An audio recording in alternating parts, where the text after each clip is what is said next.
अगर turn by turn promotion चले, धीरे धीरे टर्न आनी बंद हो जाती है। आर्मी में भी ऐसा ही होता है। अगर लेफ्टिनेंट ज्वाइन करते और सारे के सारे प्रमोट होते चले जाते तो आर्मी के जो जनरल होते हैं, जो जनरल पूरे देश के होते हैं, वो तो हजारों होने चाहिए थे, लेकिन वो एक ही होते हैं। यानी कि ये पिरामिड ऊपर जाता है, वो स्लिम होता चला जाता है। इसका अर्थ क्या है? कंपाउंडिंग ग्रोथ नहीं हुई ना, तो आप नीचे के हिस्से में रह जाएंगे। और नीचे के हिस्से में जो आपकी ग्रोथ होती है वो 10, 12, 13% तनख्वाह बढ़ती है, इससे ज्यादा बढ़ती नहीं है।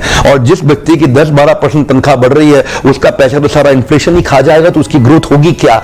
ध्यान दीजिएगा मेरी बात पे। आज अगर आप आउट ऑफ टर्न प्रमोशन लेके ऊपर नहीं गए ना, तो नीचे के हिस्से में पूरा संसार पे 95% हिंदुस्तान इसी हिस्से में चल रहा है, इसीलिए सफल नहीं हो पा रहा।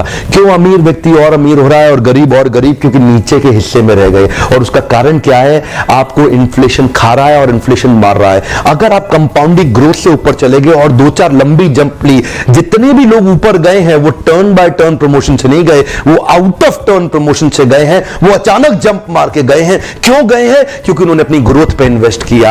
आज डालमिया, सिंघानिया, बर्मन, जिंदल, मुंजाल, गोयनका, मोदी, मित्तल, टाटा, बिरला, अंबानी, मोदी, जितने भी लोग हैं बड़े बड़े अरबपति, ये कभी भी पैसे को मार्केट में इन्वेस्ट करके ग्रो नहीं किए। ये अपने धंधे में इन्वेस्ट करके और अपने ब्रेन पे इन्वेस्ट करके। ब्रेन आपको बहुत बड़ा गेन देता है, कैश तो कई बार क्रैश कर सकता है। ब्रेन आपको बहुत बड़ा गेन देगा, लेकिन कैश कई बार क्रैश कर जाएगा। और जितने एम्प्लॉय हैं या एम्प्लॉयर हैं, ग्रोथ का एक ही कारण है। मैंने भी जब अपना करियर शुरू किया ना, जो लोग मेरे नजदीक हैं वो जानते हैं, जब मैंने अपना करियर शुरू किया तो मेरी 20,000 रुपए महीने की नौकरी लगी थी।